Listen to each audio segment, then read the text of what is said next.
8월 6일 화요일 아침 종합 뉴스입니다. 여름 휴가철에도 쉬지 못하고 일하는 택배 노동자들이 휴가를 가고 싶다며 이틀만 택배 없는 날로 지정해달라고 호소했습니다. 태양광 시설 허가 과정에서 갖가지 편법이 동원되고 있습니다. 딸이 속한 법인이 허가를 신청하고 공무원인 아버지가 심의를 통과시킨 일까지 있었습니다. 광주 지역 특성화 고등학교와 마이스터 고등학교가 일본 제품을 실습 자재로 쓰지 않겠다고 선언했습니다. 이상 오늘의 주요 뉴스입니다.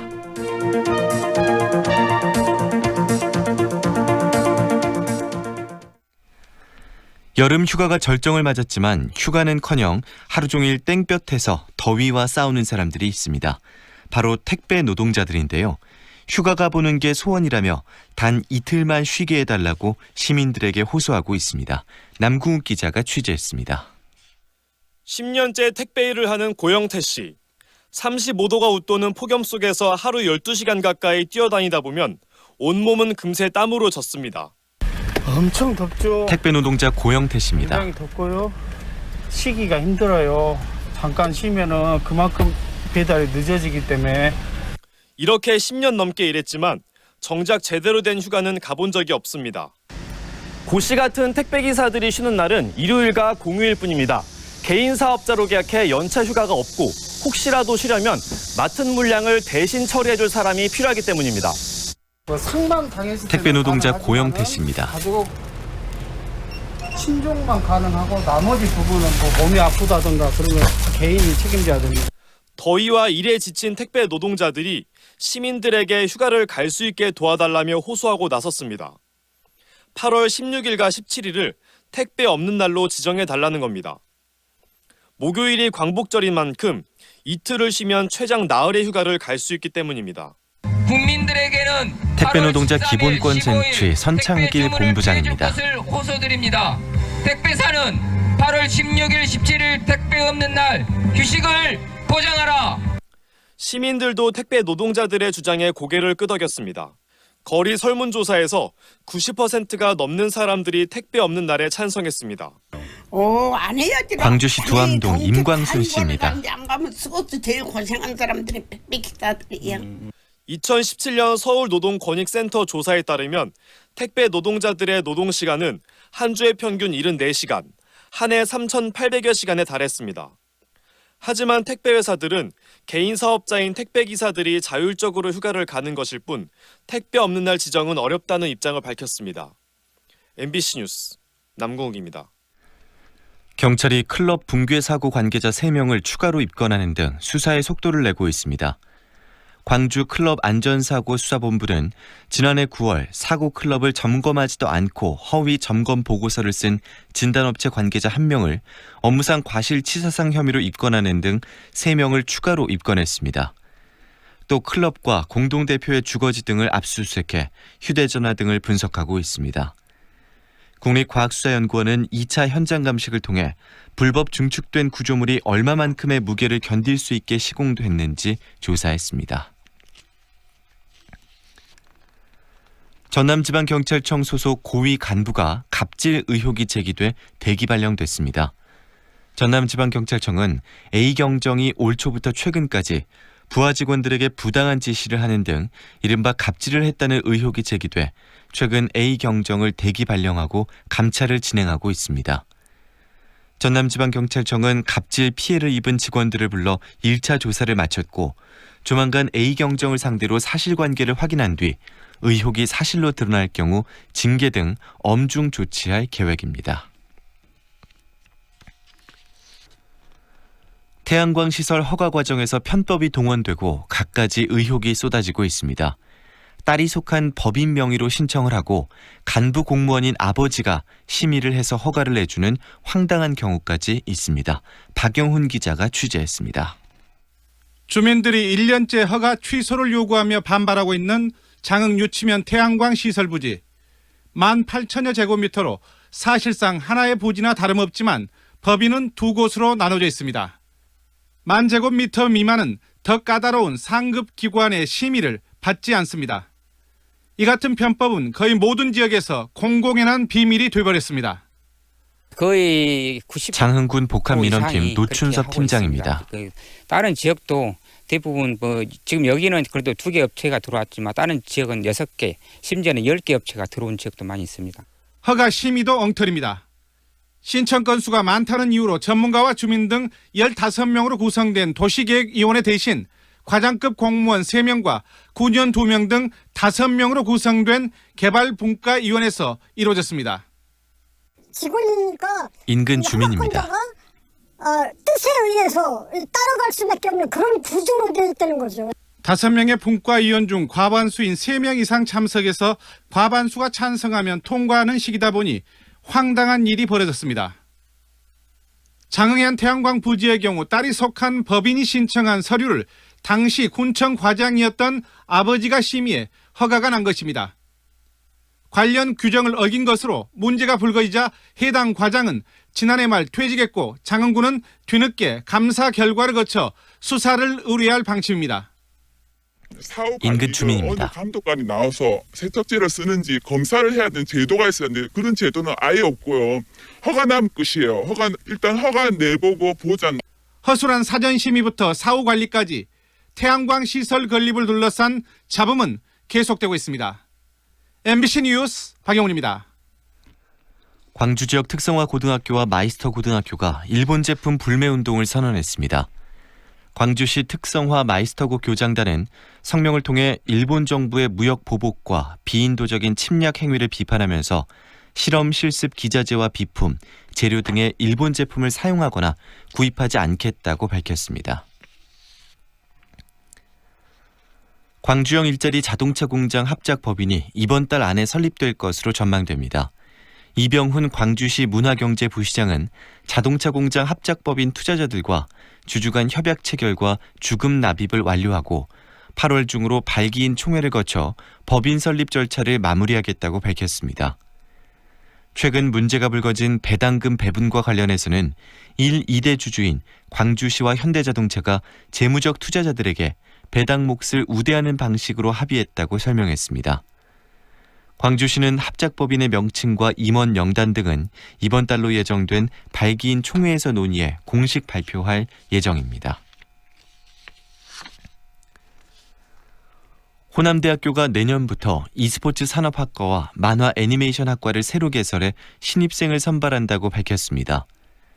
호남대는 사회 변화 추세와 학생들의 선호를 반영해 학과 신설을 결정했고 특히 e스포츠 산업학과는 4년제 대학 가운데 전국에서 처음으로 정식 학과로 개설된다고 설명했습니다. 광주 지역 사회복지 시설들이 보조금을 부적절하게 사용하거나 회계 처리를 불투명하게 했다가 무더기로 적발됐습니다. 광주시 감사위원회는 사회복지 시설 등에 대한 보조금 감사 결과 모두 11건의 부적정 사례를 적발해 시정이나 주의 등의 행정상 조치를 하고 잘못 사용된 보조금 2천만 원가량을 회수하도록 했다고 밝혔습니다. 위반 사례를 보면 보조금 지원 대상이 아닌 자재를 구매하거나 장애인 고용장려금을 법인의 운영비로 사용하는 등 보조금을 부적절하게 사용했습니다. 김대중 전 대통령 서거 10주기를 앞두고 광주에서 추모 사진 영상전이 열렸습니다. 김대중을 주제로 김대중 컨벤션 센터에서 진행된 사진 영상전에는 김 전 대통령의 생전 모습과 이효호 여사의 영결식 장면 등 사진자료 70여 점이 전시됐습니다. 광주 MBC 아침 종합 뉴스를 마칩니다.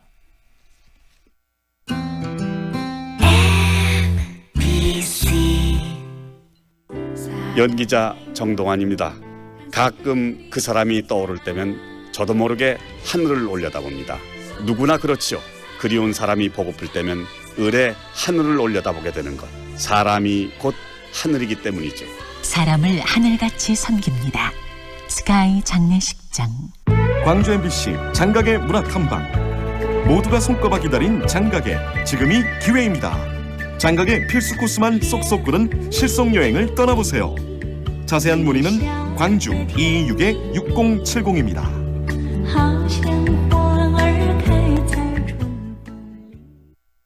지금 시각은 8시 10분입니다.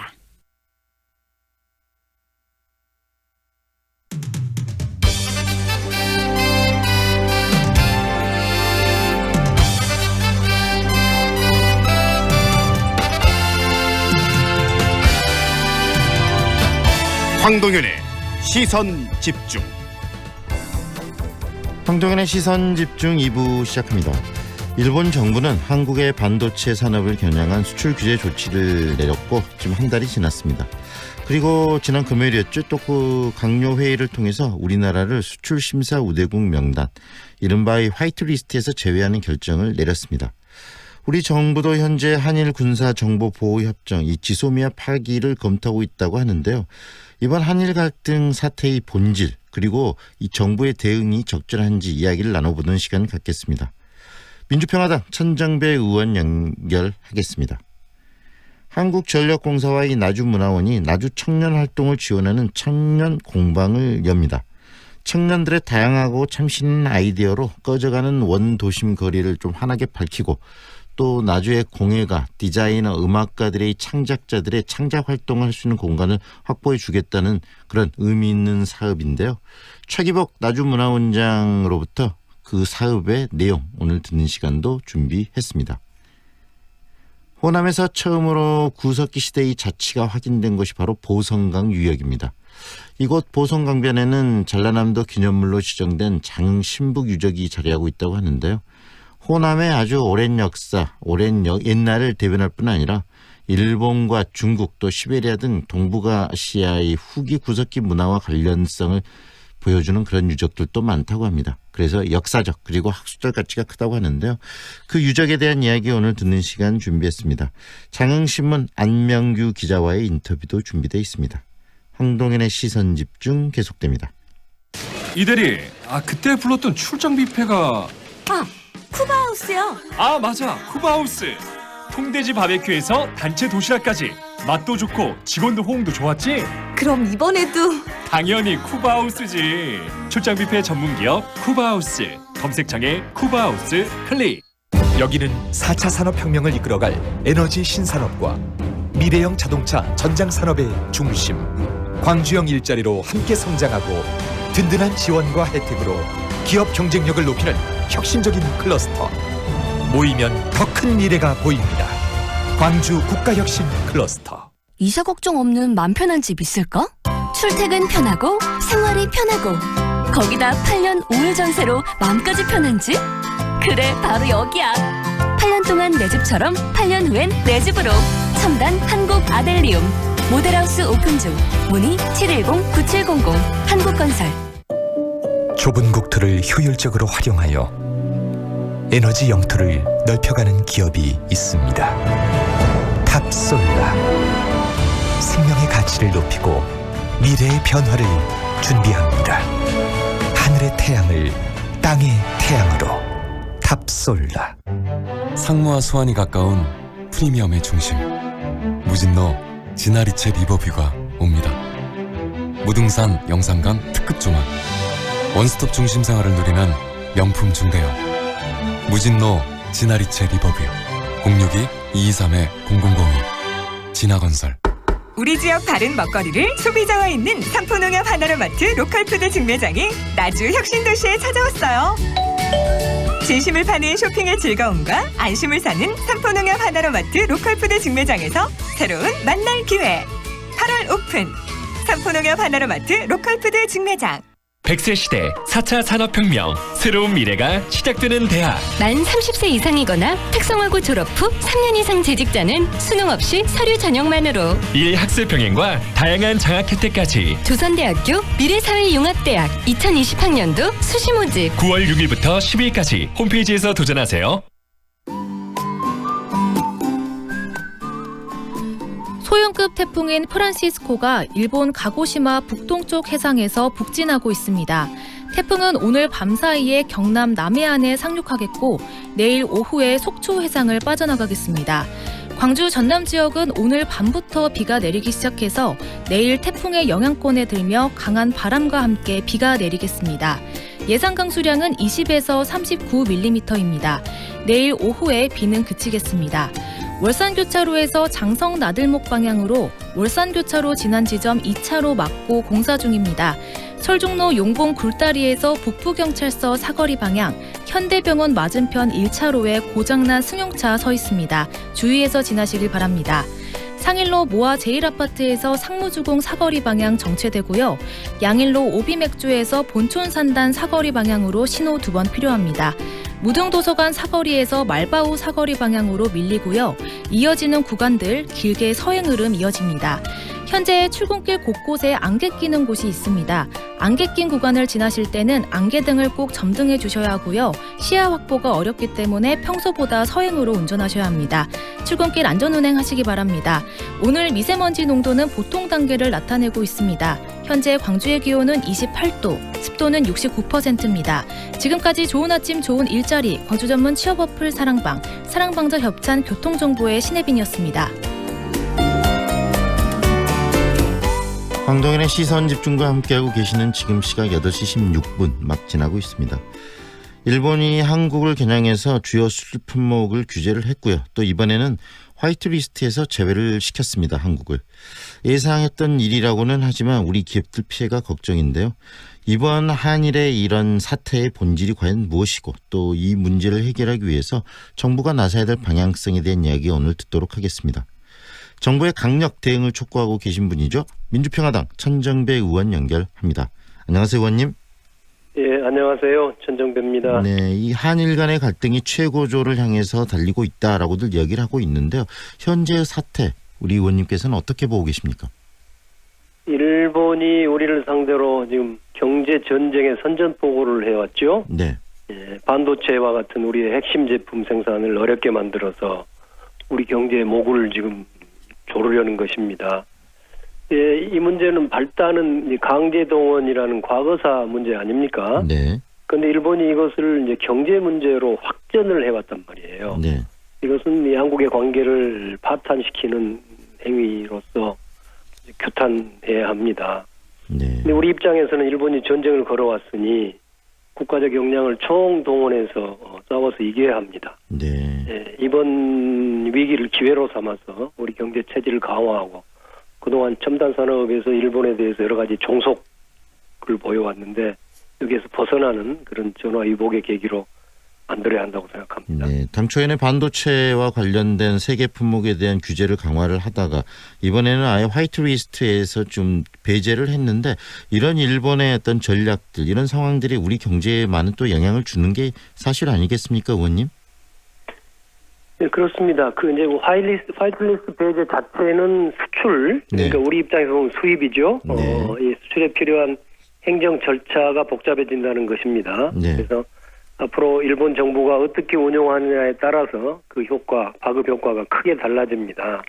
그러니까 절차만 까다로워지는 것이라면 당장은 영향이 있겠지만 한 3개월만 지나도 이제 안정화가 될 것이다 이렇게 보고 있습니다. 그러니까 지금 중국이나 대만, 싱가포르 같은 아시아 국가들은 그 화이트리스트 국가가 아니거든요. 우리 이제 우리하고 똑같이 그렇지만은 그 나라가 일본 제품을 수입하는데 큰 문제가 없습니다. 그러니까 우리 경우도 일본의 정부의 조치에 따라서는 중국이나 싱가포르 같은 나라처럼 큰 문제가 없을 수도 있지요.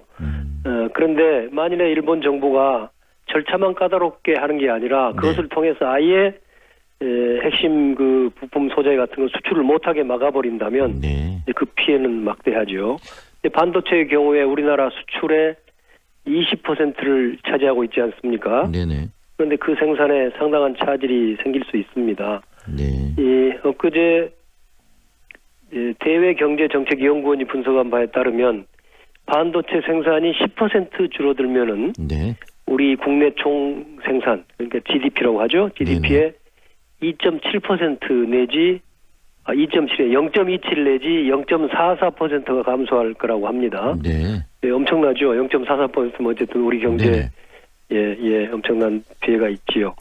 그런데 이제 장기적으로 본다면 이제 그 해당 소재나 부품을 일본 아닌 다른 나라에서 대체 수입을 할 수 있거나 우리 스스로 생산하는 이제 국산화에 성공한다면 장기적으로는 오히려 전화회복이 될 수도 있지요. 그래서 그런 준비를 잘해야 되겠습니다. 그래서 의원님 이번에 일본이 이런 경제 제재 조치를 계속 강화시키는 가장 큰 근저에는 우리나라가 일본에 대한 어떤 경제 의존성이 너무 크기 때문이다. 그래서 제로나 이런 부분들을 일본에서 가져온 게 너무 크기 때문에 이번 기회에 우리 의원님도 말씀하셨지만 수입의 어떤 창구나 이런 그런 부분들을 좀 다각화시키고 그다음에 우리 산업의 구조, 체질을 바꾸는 쪽으로 변화를 줘야 된다는 이야기도 나오더라고요. 그런 부분에 대해서는 어떤 생각이십니까? 그렇습니다. 당연하지요. 그러니까 우리가 그야말로 반도체 아까 말씀드린 것처럼 우리 경제의 20% 수출의 20%를 차지하는 엄청난 품목인데 그 품목을 생산하는 데 필요한 핵심 소재, 아주 고급 그 기술로 만드는 핵심 소재들은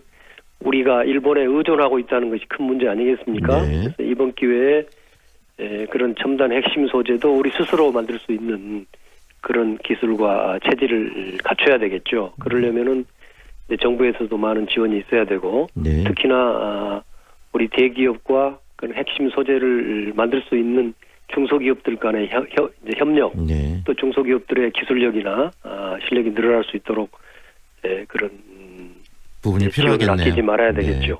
그래서 우리 정부가 이 지금 상황에 대해서 어떻게 대응하는가가 굉장히 중요할 텐데 내부적으로 방금 말씀하신 것처럼 경제적인 어떤 체질 개선을 위한 여러 가지 정부의 노력이 필요할 것 같고요. 대외적으로 지금 여러 가지 외교적인 활동들을 하고 있는데 정부가 지금 펼치고 있는 여러 가지 활동들에 대해서는 어떻게 보십니까? 평가도 해 주시죠. 저는 현재까지는 잘하고 있다고 봅니다. 그러니까 외교적 노력도 해왔고 또 지금 말씀하신 것처럼 여러 대책을 마련하고 있지요. 네. 또 일본에 대해서도 대통령께서도 직접 나서서 결연한 항전 의지를 밝히고 있지 않습니까? 네. 잘하고 있는데 이제 문제는 말보다 행동이지요. 네. 저는 사실 화이트리스트 배제 결정을 일본이 내리기 전에 정부에 대해서 만약 일본이 화이트리스트 배제 조치를 취한다면 우리도 한일 군사 정보 보호 협정 지소미아라고 부르잖아요. 그 지소미아를 즉각 파기하겠다는 의사를 공표해라 이렇게 촉구한 바가 있습니다. 네. 이것은 뭐냐 그러면 우리는 전쟁을 원치 않지만 만일에 일본이 전쟁을 걸어온다면 우리도 그 이상 가는 타격을 입히겠다 이런 결연한 의지를 보임으로써 일본의 경거망동을 억제해 보자는 것이었습니다. 네. 네. 근데 정부는 지금이라도 일본의 도발에 대해서 상응하는 행동을 보여줘야 되죠. 지금 현재까지는 결연한 말을 하고 있어서 잘하고 있습니다만은 그러나 이것이 말에만 그친다면 행동을 보여주지 못한다면 이제 앞으로 전쟁에 이기기 어렵죠. 말만으로 전쟁에 승리할 수는 없죠. 네, 적극적인 행동이 필요하다. 그다음에 그 가장 중요한 지금 군사 정보 보호 협정 지소미아에 대한 폐기까지 가야 된다. 이렇게 지금 의원님께서는 보시는 거네요. 그렇습니다. 지소미아 폐기 문제는 이것은 일본에 대한 카드이기도 하고 사실은 미국에 대한 카드이기도 하죠. 네. 그건 지금 일부 전문가들 중에는 미국도 이번 조치에 대해서 일본에 대해서 좀 작거나 짜지 않았다 하더라도 묵인해 주는 것 아니냐. 그리고 그 근저에는 미국이 일본 아베의 그 재무장, 그러니까 재무장을 사실은 찬성하고 있고 그것을 통해서 한미일 이 군사 동맹 체제를 공고히 하려고 하는 거 아닌가. 네. 그러나 그렇게 돼서는 안 되죠. 우리로서는 그렇게 돼서는 안 되는 거기 때문에 지소미아 파기 같은 걸 좀 강력하게 하고 나가야 한다고 생각합니다. 그리고요. 또 언제든지 일본하고 이 경제 전쟁 문제가 해결되면은 그때 다시 지소미아 또 새로 체결을 한다고 해도 되니까요. 그리고 결연해야 한다고 봅니다. 그리고요. 문재인 대통령이 어제 이 일본의 무역 보복을 극복하는데 그러기 위해서 우리가 필요한 것은 남북 평화 경제 체제 강화를 통해서 이런 일본과의 무역 그 규제 갈등을 해결해야 된다라는 발언도 있는데 이 발언이 갖고 있는 의미는 어떻게 이해하고 계십니까? 먼 그 큰 국가적 비전이라고 볼 수는 있죠. 그 방향으로 가야 되겠죠. 그런데 당장 발등에 불이 떨어져 있는 것을 생각해 본다면 지금 남북 경협은 지금 요원한 일 아닙니까? 그래서 유엔 제재도 있고 미국하고 문제도 있고 오늘 새벽만 해도 북한이 이 한미 연합 훈련에 반발을 해가지고 무슨 또 뭘 쏘고 미사일인지 방사포인지 모르겠습니다만 이런 걸 하고 있는 건데. 한일 경제 문제 당면 대책으로는 사실은 실현 가능성이 희박해 보이고요. 다만 우리 국가가 나아가야 될 큰 방향, 앞으로 뭐 3년 뒤든 5년 뒤든 10년 뒤든 이런 방향으로 가야 된다.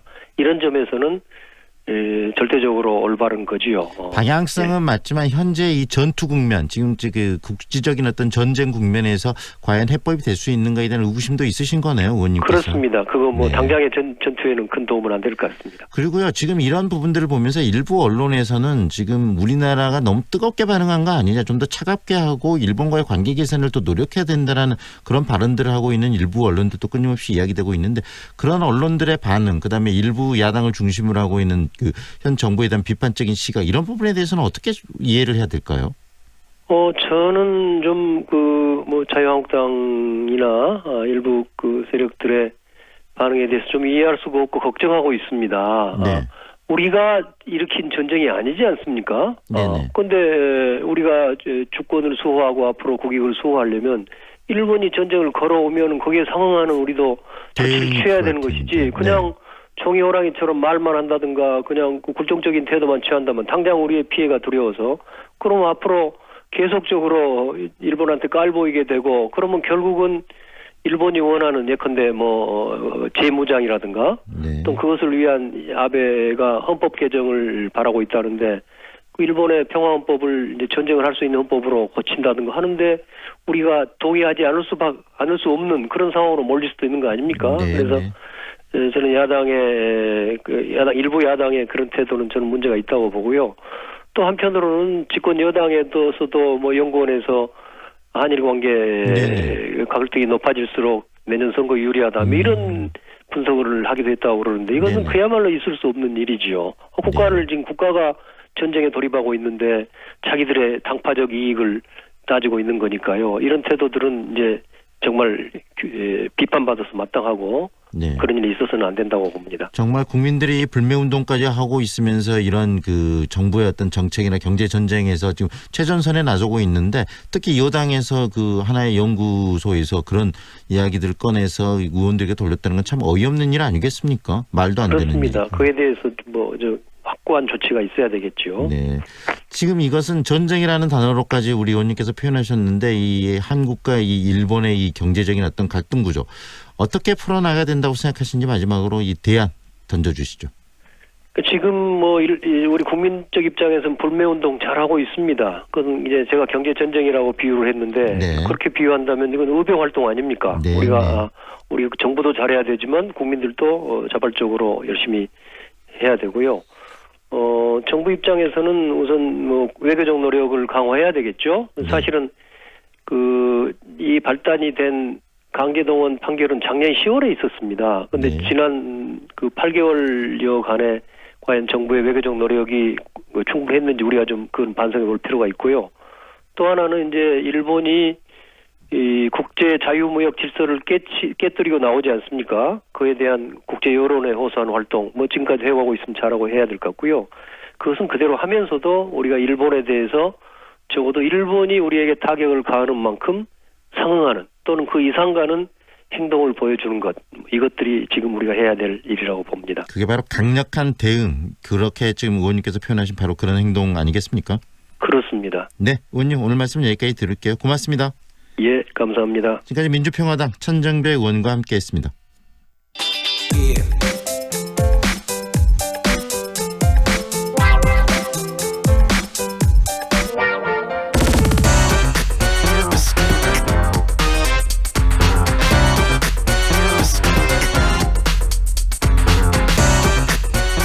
나주문화원의 주관으로 나주 청년 창업 플랫폼 구축 사업이 한창이라고 합니다. 지난해 1차에 이어서 또 5월부터 2차 사업이 이어지고 있고요. 관련해서 내일 공방 오픈식도 진행될 예정이라고 하는데요. 결국 이런 작업들을 통해서 나주의 구도심을 또 활성화시키고 나주의 젊은 청년들이 직접 나주의 구도심 속에서 생활하면서 나주 전체적인 어떤 문화 환경들을 개선하는 그런 사업들이 되지 않을까 생각이 됩니다. 이 사업을 추진하고 있는 나주문화원 최기복 원장 스튜디오에 직접 나오셨습니다. 안녕하세요, 원장님. 예, 안녕하십니까? 네, 이 나주문화원이 지역사회에 또 활동들 많이 하고 있는 것으로 알고 있습니다. 어떤 기관인지 먼저 소개부터 해주시겠습니까? 예, 나주문화원은 지역문화지능법에 의해서 설립된 법인입니다. 네. 1961년도에 창립을 해서 58년째 지역사회에서 문화활동을 하고 있습니다. 네. 주요 사업으로는 지역 고유 문화의 전승 및 선양 사업, 또 향토사의 조사 개발 및 사료 수집, 사회교육 활동, 지역 전통 문화의 국내 교류 사업 등을 추진을 하고 있습니다. 네, 다양한 사업을 또 오랫동안 해왔고 결국은 나주의 전통 문화, 그다음에 현대적 문화의 어떤 교점들을 만들어가는 사업을 하고 계시는 곳이네요. 네.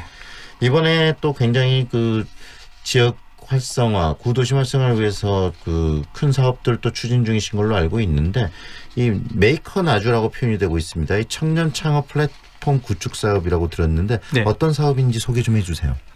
메이커 나주 사업은 나주 원도심에 청년 예술가들이 공방을 창업 운영하는 사업입니다. 네.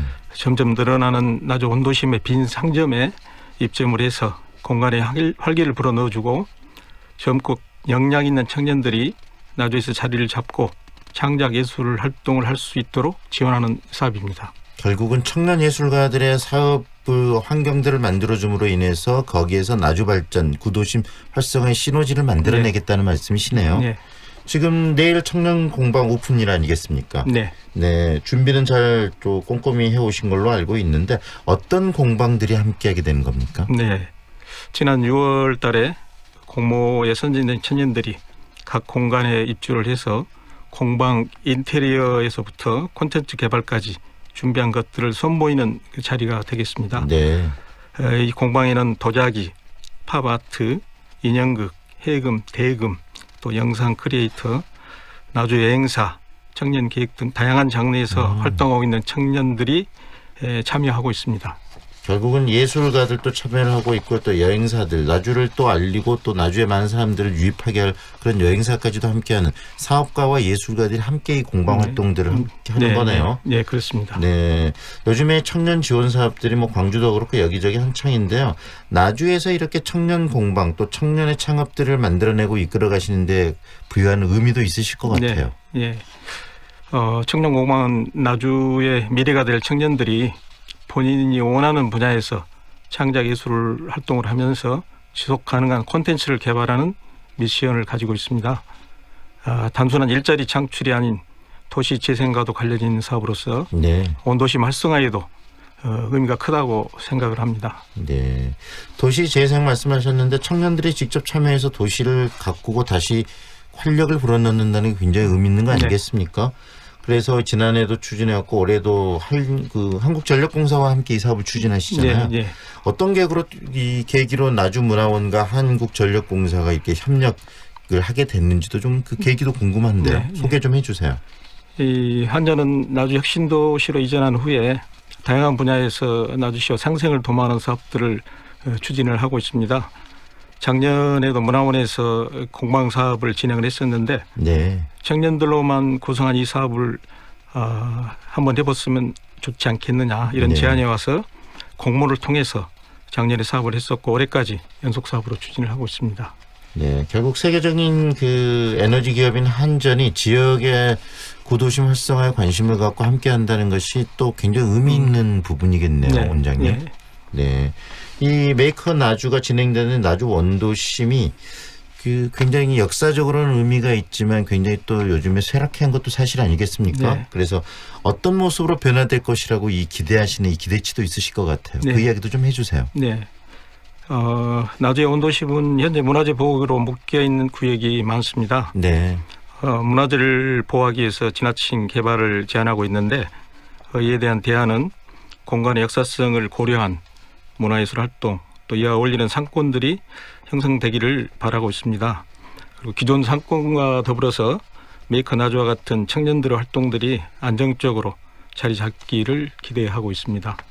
결국은 사업을 통해서 청년들의 어떤 일자리도 만들어지고요. 네. 원도심도 활성화되고 네. 결국은 좀 활기찬 나주가 만들어질 수 있는 어떤 시작점이 될 거라고 보시는 거네요. 네. 네. 이런 사업을 통해서 그럼 청년들이 어떤 그 뭐 작년에도 하셨고 올해도 하셨는데 어떤 식으로 이 나주의 어떤 활성화의 시너지 작용 또 청년들의 어떤 일자리들이 만들어질 것이라는 기대감도 있으시잖아요. 네, 네. 그 이야기도 좀 해주시죠. 네, 지금 활동하고 있는 나주의 청년들의 에너지를 우리 문화원에서는 믿고 있습니다. 바로 코앞에만을 집착하지 않고 또 장기적인 플랜을 세워서 배우면서 성장하는 모습이었으면은 이렇게 합니다. 나주는 문화적으로 발굴하고 개발할 콘텐츠가 참 많이 있습니다. 네. 이를 잘 활용해서 나주만의 특색을 잘 찾고 또 활용하고 가치를 담는 과정이 매우 중요합니다. 청년 활동이 왕성해지도록 뒷받침해 줄 수 있는 기성세대 역할도 크다고 생각을 합니다. 굉장히 그 부분이 중요할 것 같아요. 특히 기성세대 말씀하셨는데 원장님, 원장님께서 올해 또 이 나주문화원에 처음 이제 올해 취임하셨지 않습니까? 그래서 이 선배들이 후배들이 여기서 마음껏 본인들의 재능을 발휘하고 또 능력들 발휘하면서 나주를 키워나갈 수 있는 환경을 만들어주는 게 굉장히 중요할 것 같고 그 중심에 나주문화원의 역할도 있으실 것 같은데 앞으로 어떻게 나주문화원을 이끌어 나가실지도 한 말씀 해주시겠어요? 네. 나주문화원은 풀뿌리 문화단체입니다. 지역의 전통 문화를 전승 보존하는 일이 또 본연의 임무이기도 합니다. 지역사회는 많은 사회단체들이 봉사활동을 하고 있습니다만 문화원만큼 지역의 역사와 문화에 대한 책임감을 느껴야 할 곳은 없다고 생각을 합니다. 지금까지 전승되어 온 소중한 문화는 후대에까지 아름다운 문화를 만들어야 할 책임도 있습니다. 사라져가는 전통 문화의 맥을 짚고 올바르게 누려야 할 현대 문화의 틀을 새롭게 잡고 또 새로운 문화를 만들어가는 데 앞장설 의무가 우리 문화원에 주어진 사명이라고 생각을 합니다. 네, 결국은 이 전남의 미래 발전을 위해서 이 블루, 이 청색 경제를 이야기하고 뭐 김영록 지사도 그러는데 결국은 이 청색 경제나 이런 부분들은 관광이나 이런 것들을 통해서 외부인 사람들이 들어올 수 있게 하기 위해서는 나주 특히 전남의 또 독특한 문화, 그다음에 그 문화 콘텐츠가 있어야 되지 않겠습니까? 그 중심에 이 나주가 갖고 있는 역사적 콘텐츠 이게 굉장히 중요할 것 같아요. 그리고 그 중심에 나주 문화원의 역할이 좀 있을 것 같은데 앞으로 이렇게 또 방송에 나오셨으니까 이 지역 그 문화의 활성화를 위해서 갖고 계신 어떤 생각들, 그다음에 본인의 어떤 앞으로 계획 있으면 짧게 한 말씀 해주시겠어요? 네. 올해 이제 제가 취임을 했습니다. 앞으로 4년 동안 지역의 역사와 문화에 대해서 책임감을 갖고 또 잊혀져가는 귀중한 향토 문화를 발굴하고 또 바르게 정리를 해서 후대에까지 전승될 수 있도록 기록으로 남기는 일들을 문화원 회원들과 함께 만들어 나갈 계획입니다. 그리고 내일 오픈하시는 이 청년 창업 플랫폼 이 구축 사업의 오픈식을 통해서 그리고 또 이 사업을 통해서 나주 방금 말씀하신 그런 것들이 좀 실현되는 그런 상황들이 되기를 바라겠습니다. 오늘 이렇게 스튜디오에 직접 나와주셔서 고맙습니다. 네, 고맙습니다. 지금까지 최기복 나주문화원장과 함께했습니다.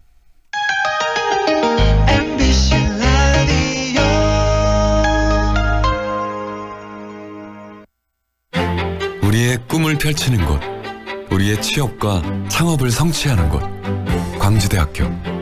더 나은 내일, 더 좋은 미래를 위한 내 꿈의 파트너, 광주대학교. 취업, 창업 중심 교육 명문대학. 광주에는 광주대학교가 있습니다. 광주 중심에 골드 클래스가 옵니다. 가장 빛나는 자리에서 나에게만 주어지는 특별함이 있는 곳, 골드 클래스. 당신의 새로운 역사가 됩니다. 행복 위의 지연집 화정 골드 클래스 8월 오픈 예정 062-227-2278 고강종합건설. 4월 7일 장례를 치르신 유조 박상아님입니다. 엄마 보내고 참 힘들었는데 위로가 많이 됐어요.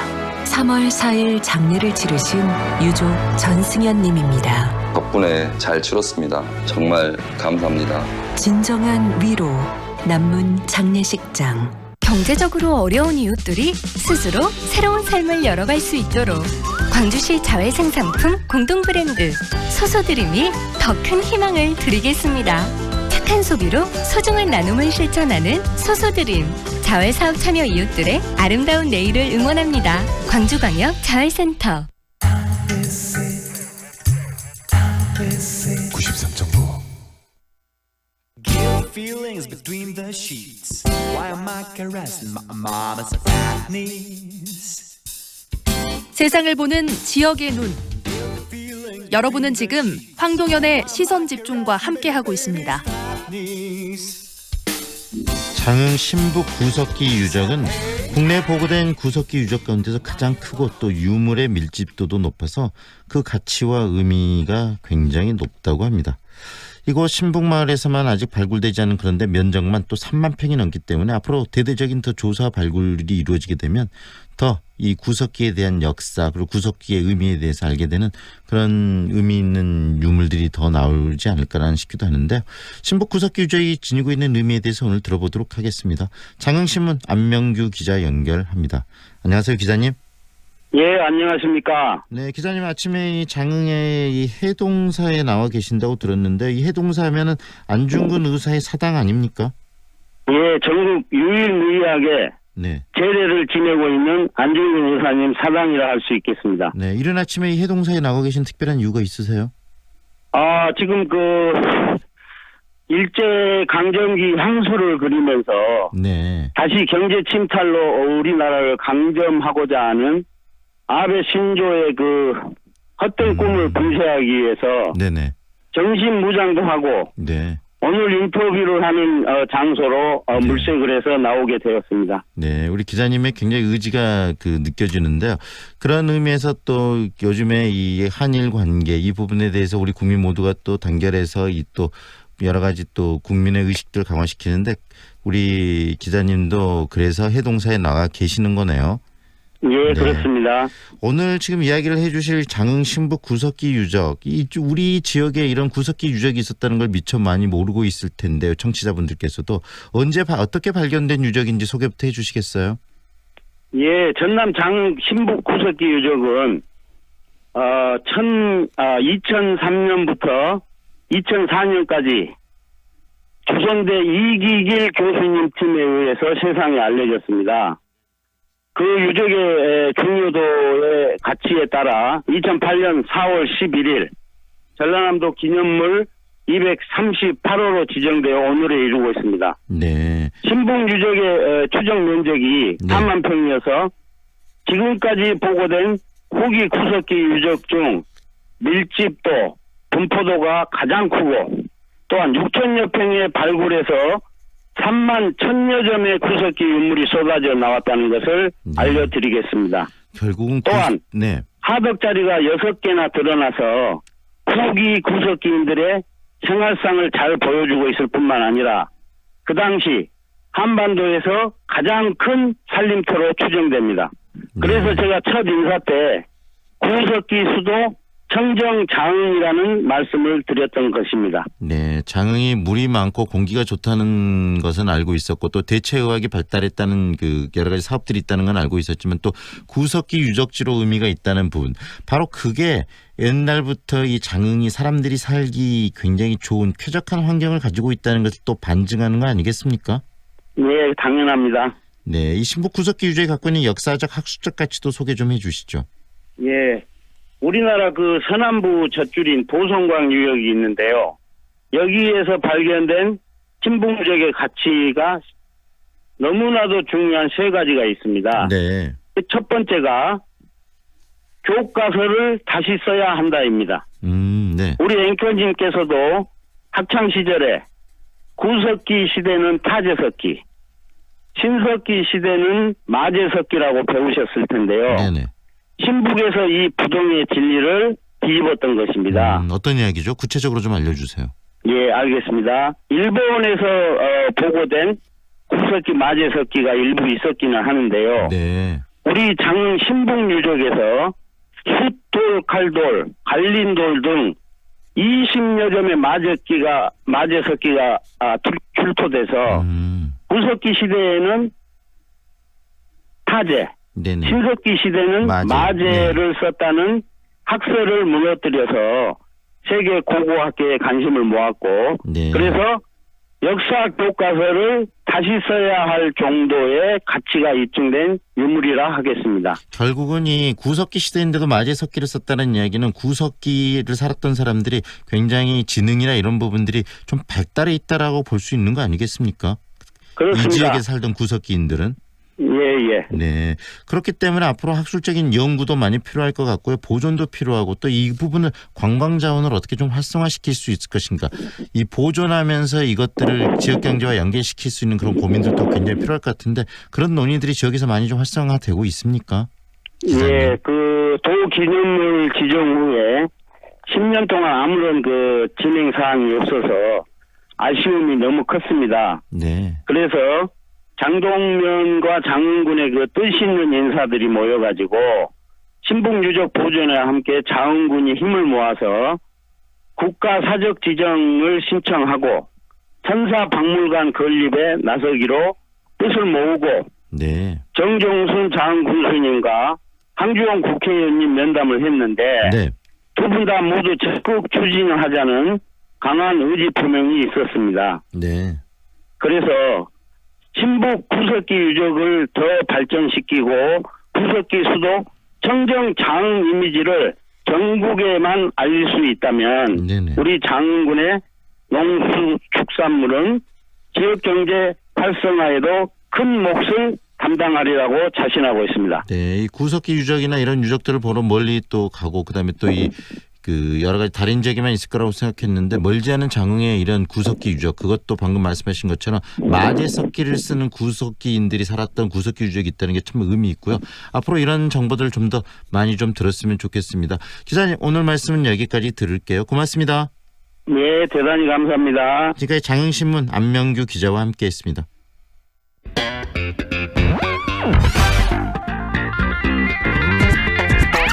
다양한 남도의 소식을 만나보는 시간이죠. 오늘은 전남 서부권 소식 목포시민신문 류용철 국장과 함께하겠습니다. 안녕하세요, 국장님.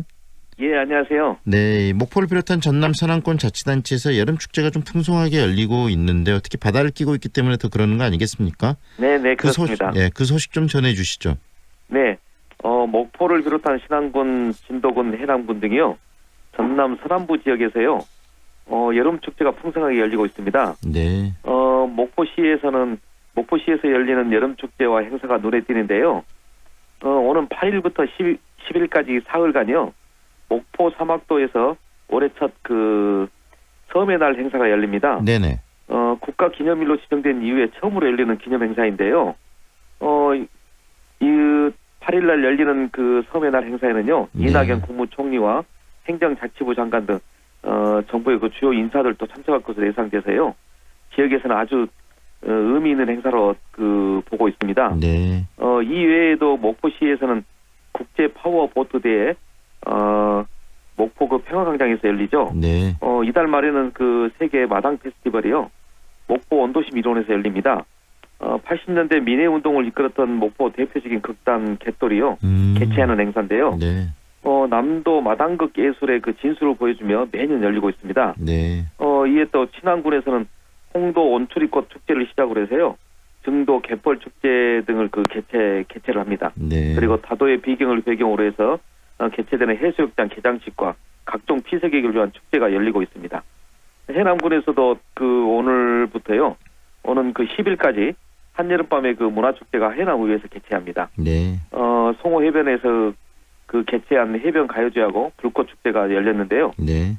아주 호응이 좋았습니다. 네. 그래서 전남 서남부 지역에서는 피서객 유치를 통해서 지역 경제 활성화에 구슬땀을 올리고 있는 것이죠. 네, 결국은 여름철 휴가지로 최고의 또 휴가지가 방금 이야기하시는 서남권 아니겠습니까? 목포를 네네, 중심으로 그렇습니다. 신안, 목포, 진도, 해남을 중심으로 한 이 지역인데요. 이런 부분들 이제 다양한 축제를 통해서 지역 경제 활성화뿐만 아니라 이 지역의 또 이 여러 가지 관광 자원들을 좀 여러 다른 곳에 알리는 그런 기회도 될 거라는 생각이 드는데 가장 중요한 게 방금 언급하신 목포 산호학도에서 8일부터 사흘 동안 열리는 또 서문화 행사가 아닐까 싶어요.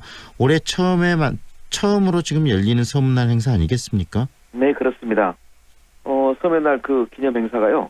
목포 사막도에서 올해 처음 기념일로 지정된 8월 8일 날 기념 행사가 성대하게 치러질 전망입니다. 네. 목포시는 섬의 날 기념식을 위해서 만전을 기하고 있는데요. 그 장소가 목포 사막도는요.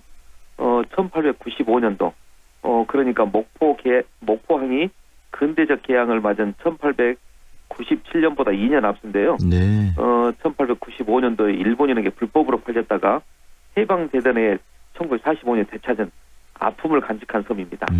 바로 이곳에서 다도의 도서의 가치를 재조명하는 섬의 날 행사가 치러지게 돼서 또 최근에 일본의 경제적 침탈로 인해서 반일 감정이 고조된 상황이세요. 네. 그러다 보니까 더욱더 역사적 의미를 담고 있습니다. 네.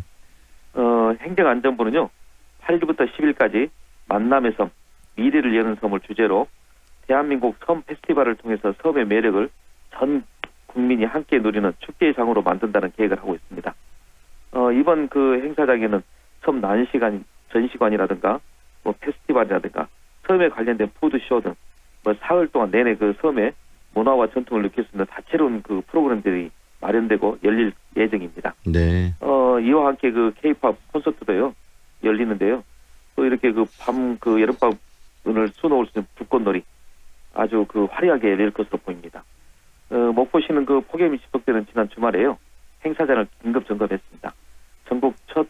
전국에서 그것도 처음으로 열리는 섬의 날 행사이다 보니까요. 그 사막도 행사장을 찾아서 만전을 기하는 모습을 보였습니다. 네. 그 행안부는 이번 그 일의 섬의 날을 맞이해서 올해 섬 발전의 원년으로 삼고 섬 발전 대책을 추진할 방침인 것으로 알려졌어요. 지역민들의 기대를 모으고 있습니다. 중앙정부에서도 관심을 갖고 지원하고 또 그런 부분들이 있는데 이 섬이 지금 전남의 뭐 거의 전국 섬의 60%를 전남이 가지고 있기 때문에 이 섬이날 행사가 특히 전남으로서는 굉장히 의미 있는 거 아니겠습니까? 예, 그렇습니다. 이 목포시에서도 또 섬의 날 행사 이외에도 이 국제 파워 보트 대회 등 다양한 행사를 지금 계획하고 있다면서요? 그 소식도 좀 더 구체적으로 들려주시겠어요? 네, 그렇습니다. 섬의 날 행사와 같은 기간에 열리는 국제 파워 보트 대회가 손꼽히는데요. 지난해에 이어서 올해에도 10일에서 11일간 10일에서 11일까지 양일간 목포 하당 그 평화광장 아파트에서 펼쳐집니다. 네. 대회가 열리는 그 평화광장에는요 이달 말까지 뭐 카누라든가 고무 보트 등 해양 레저 스포츠를 즐길 수 있는 무료로 체험할 수 있는 교실도 운영이 돼서요 시민들이 찾을 것으로 보입니다. 여기에 세계 마당 페스티벌이요 이달 30일부터 다음 달 1일까지 사흘간 기약돼 있습니다. 네. 올해로 19년째를 맞이했는데요. 목포 대표적인 여름 축제죠. 일제 강점기 근대 건축물이 원형 그대로 남아있는 원도심에서 펼쳐집니다. 네. 세계 마당 페스티벌은 80년, 90년대 목포 지역 문해 운동을 이끌었던 극장 갯돌이 개최하고 있는데요. 이 세계 마당 페스티벌은 전국에서 가장 우수한 순수 민간 예술단 축제로 손꼽히고 있습니다. 올해는 해외 초청 9개 팀도 오게 되고요. 54개 팀의 환상적인 공연이 원도심, 난장에서 날것으로 펼쳐질 것으로 보입니다. 네, 방금 날것의 그대로의 공연이라고 말씀하셨는데 이 갯돌 하면은 정말 이 지역 문해운동 굉장히 척박하고 중앙에 비해서 중앙도 힘든데 지역은 더 힘들거든요. 그런데 이 목포 지역에서 이 80년대, 90년대 그 어목호된 시절을 문해운동을 통해서 승화시켰던 바로 그 단체이기 때문에 더 의미가 있고 이것을 세계 마당 페스티벌로 확대시켰기 때문에 굉장히 의미가 있고 또 관심들이 있을 것 같습니다. 굉장히 중요한 지역의 문화 자원이 될 것 같은데요. 네, 그렇습니다. 네, 그리고 신안군도 지역 섬의 특성에 맞는 축제가 또 열리고 있다고 이야기를 해주셨는데 구체적으로 어떤 축제들인지 소개 좀 해주시겠어요? 네, 신안군은 중도 짱통 해변에서요. 섬 갯벌 축제를 오는 11일까지 열고 있습니다. 오고 싶은 축제, 오고 싶은 신안을 주제로 해서 열흘간 열리고 있는데요. 마라톤 대회, 이 갯벌에서 하는 마라톤 대회, 또 갯벌에서 패들보드 타기, 그리고 또 배구 대회라든가 갯벌에서 다 펼쳐지다 보니까요. 아주 재미있고 다채로운 프로그램으로 눈길을 끌고 있습니다. 축제장은 짱통 해변에서 래프팅 보트라든가 이런 것을 체험을 할 수 있도록 다양하게 마련되어 있습니다. 네. 신안 문순득 국제 페스티벌이 9일부터 10일까지 이틀간요. 네. 자은도 분계 해수욕장에서 열립니다. 문순득은 19세기 초에요. 우이도 홍어 장소였는데요. 네. 홍어를 팔러 갔다가 폭풍을 만나서 필리핀, 오키나와, 그다음에 마카오를 표류하다 고향에 돌아왔습니다. 당시 흑산도에 기왕했던 정약전에게 표류 사실을 알리고 기록으로 남겨놓다 보니까 후세까지 알려졌는데요. 이런 홍어 장수 문순득은 이번 축제에서 표류 여적을 소개하는 마당극으로 만들어져 소개될 것으로 보입니다. 이번 페스티벌에서는 그에 대한 마당극, 그다음에 마카오, 필리핀, 그다음에 오키나와 극단들이 이렇게 내한해서 공연도 준비돼 있어서요. 관객들의 호응을 받을 것으로 보입니다. 네, 또 외국의 이 팀들까지 함께하는 그런 마당극이기 때문에 관심도 더 높고요. 그다음에 또 해남과 영암, 무안에서도 다양한 피서 또 이 관련한 축제들도 이루어지고 있다고 하는데 이런 축제들이 모여가지고 정말 이 서남권의 새로운 어떤 관광 자원으로서 좀 활성화됐으면 하는 생각이 들고요. 특히 8일날 개최되는 이 섬의 축제가 그 중심에 있지 않을까라는 생각이 듭니다. 네, 그렇습니다. 오늘 말씀은 여기까지 들을게요, 국장님. 감사합니다. 네, 감사합니다. 지금까지 목포시민신문 류영철 국장과 함께했습니다. 송정역으로 어디든 빠르게 미래가 지혜우를 마지막 기회를 잡아라. 수촌 3차 국제미술회 7월 오픈. 8년 임대로 미래도 생활가치도 오래도록 누릴 수 있도록 수촌 3차 국제미술회가 또 한 번 당신을 찾아갑니다. 임대문의 광주 사서륙의 5,000번.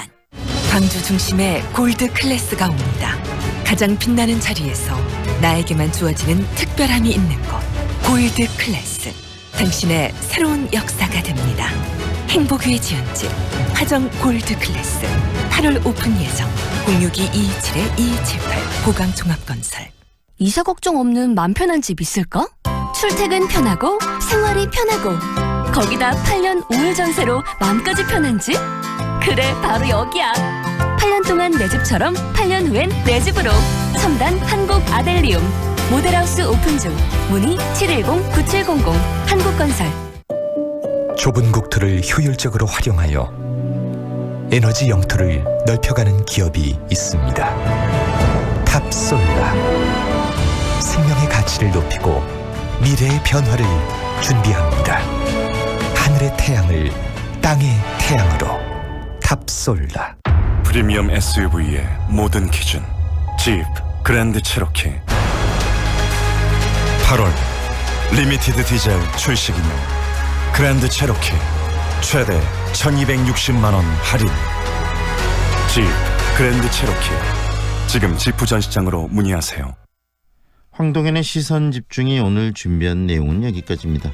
지금까지 구성 최은영, 박소희, 기술 최상혁, 그리고 진행의 황동현 PD였습니다. 함께해 주셔서 고맙습니다.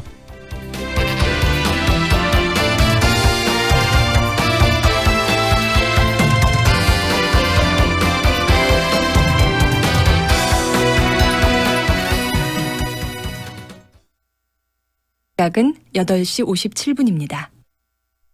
이사 걱정 없는 맘 편한 집 있을까? 출퇴근 편하고 생활이 편하고 거기다 8년 5일 전세로 마음까지 편한 집? 그래 바로 여기야. 8년 동안 내 집처럼 8년 후엔 내 집으로. 첨단 한국 아델리움 모델하우스 오픈 중. 문의 710-9700 한국건설. 2019 우수 중소기업 농특산물 추석선물 박람회 8월 30일부터 9월 3일까지 5일간 김대중 센터에서 열리는 이번 행사는 개그우먼 김보화가 출연, 광주 MBC 후원 특별 생방송으로 진행됩니다. 참가 문의 062-371-3511 371-3511.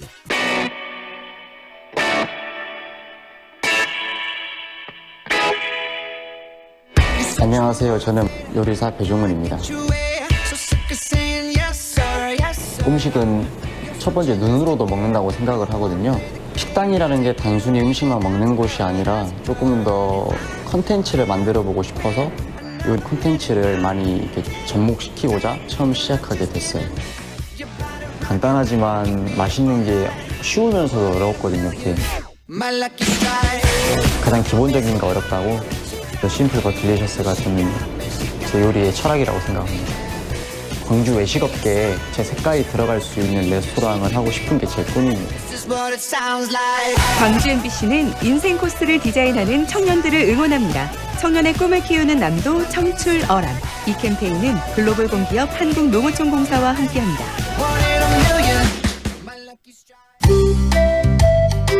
무등산 사랑환경대학이 제49기 무등산 해설사 기본과정 수강생을 모집합니다. 이번 과정은 무등산의 자연환경과 역사, 문화유적, 지질, 무돌길 탐구에 대한 이론과 야외 실무 교육으로 진행되며 수료생은 무등산 보호단체 협의회가 실시하는 각종 행사와 봉사활동에 참여합니다.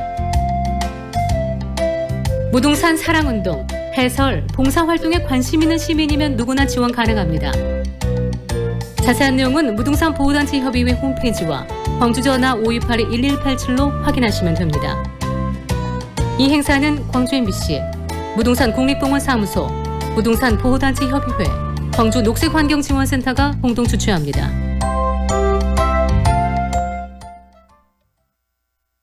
AM 819kHz, 표준 FM 93.9MHz, 광주 MBC 라디오입니다.